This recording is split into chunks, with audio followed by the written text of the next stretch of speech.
नमस्कार मंडळी, कसेत सर्वजण? मजेत ना? बघा, आजची आपली रेसिपी अगदी साधी आणि सोपी आहे. फरसांची भाजी, झटपट तयार होणारी अशी ही चविष्ट फरसांची भाजी कशी बनवायची याचा व्हिडिओ मी तुमच्यासाठी घेऊन आलेली आहे. चला तर आपण व्हिडिओला सुरुवात करूयात. सर्वात आधी पॅन ठेवलेला आहे गॅसवर.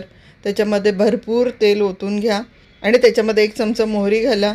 एक मोठा कांदा किंवा 1 वाटीवरून चिरलेला कांदा त्याच्यामध्ये घालून घ्या.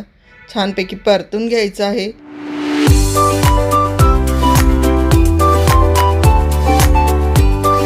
त्याच्यानंतर एक छोटा टोमॅटो टाकलेला आहे, तोही मस्तपैकी परतून घेतलेला आहे आणि त्याच्यामध्ये थोडीशी कढीपत्त्याची पानं घातलेली आहेत, ती सुद्धा परतून घ्यायची आहेत.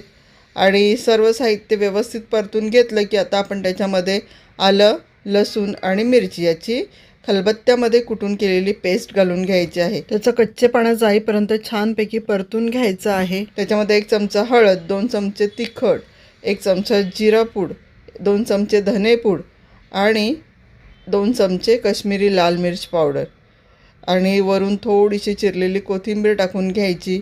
तेही साहित्य सर्व छानपैकी परतून घ्यायचं आहे आणि मग परतून घेतलं की छानपैकी तेलाचं तवंग येईपर्यंत त्याला शिजवून घ्यायचं आहे.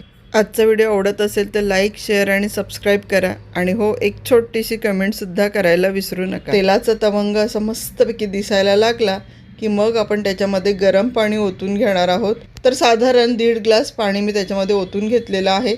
चवीपुरतं मीठ घालून घ्यायचं आहे आणि त्याच्यानंतर बघा, हा अर्धा पावपेक्षा थोडा जास्त फरसाण आहे, तो फरसाण त्याच्यामध्ये घालून घेतलेला आहे. संपूर्ण फरसाण जे आहे ते आपण रश्श्यात घातल्यानंतर त्याला अलगद हाताने मिक्स करून घ्यायचं आहे आणि नंतर त्याच्यामध्ये आपण एक मॅगी मसाल्याचं पॅकेट टाकून घेणार आहोत. मॅगी मसाला अलगद हाताने मिक्स करा.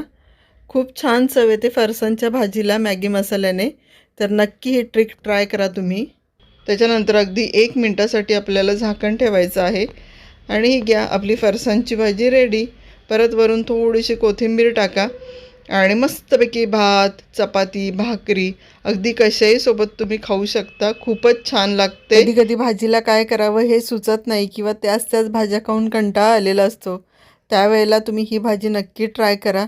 चला तर मग थांबते इथे. भेटूया पुन्हा अशाच नवनवीन व्हिडिओसह. तोपर्यंत बाय बाय आणि माझा व्हिडिओ संपूर्ण बघितल्याबद्दल धन्यवाद.